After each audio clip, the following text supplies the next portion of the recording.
Na kwingineko, wanachama wa kamati ya fedha bungeni wamehitimisha mikutano ya hadhara ya kukusanya maoni kuhusu uuzaji wa hisa za Safaricom kwa kampuni ya Vodacom yenye makao yake Afrika Kusini.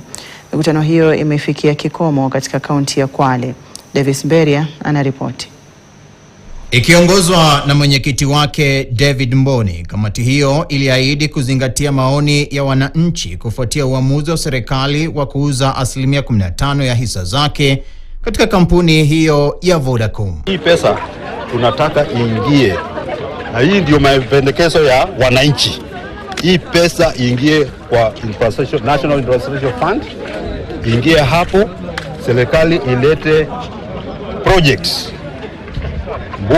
Bunge iwe inaweza pitisha hiyo project. Mboni, ambaye pia ni mbunge wa Kitui Rural, alibainisha kuwa ripoti itawasilishwa mbele ya bunge la kitaifa kwa mjadala na marekebisho kabla ya kupitishwa au kukataliwa na wabunge wa bunge hilo. Hakuna mbunge ambaye anataka hii pesa iende kwa Consolidated Fund. Kwa sababu Consolidated Fund pesa ikiingia hapo, first charge ni kulipa mandeni, second charge ni pension, third charge ni kulipa mishahara ya constitutional offices, na the fourth one ni kulipa mishahara ya watu wa serikali wote. Wakazi wa Kwale waliohudhuria vikao hivyo katika eneo la Matuga walitaka matumizi ya busara ya fedha hizo kiasi cha shilingi bilioni 244 za Kenya katika utekelezaji wa miradi muhimu ya maendeleo. Watu wanatafuta pesa kama wananchi, kila siku tunalia maendeleo, na maendeleo kufanyika ni lazima serikali ukuwe na pesa ya kutosha. Kwa hivyo kule kuuza hisa 15,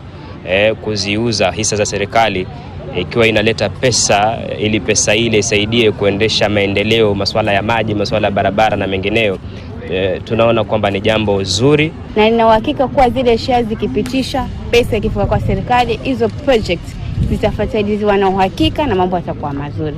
Kamati hiyo iliwahakikishia wakazi kwamba fedha hizo zitalindwa katika hazina ya kitaifa ya miundombinu badala ya kuwekwa katika hazina kuu ili kuzuia ufisadi na matumizi mabaya ya rasilimali za umma.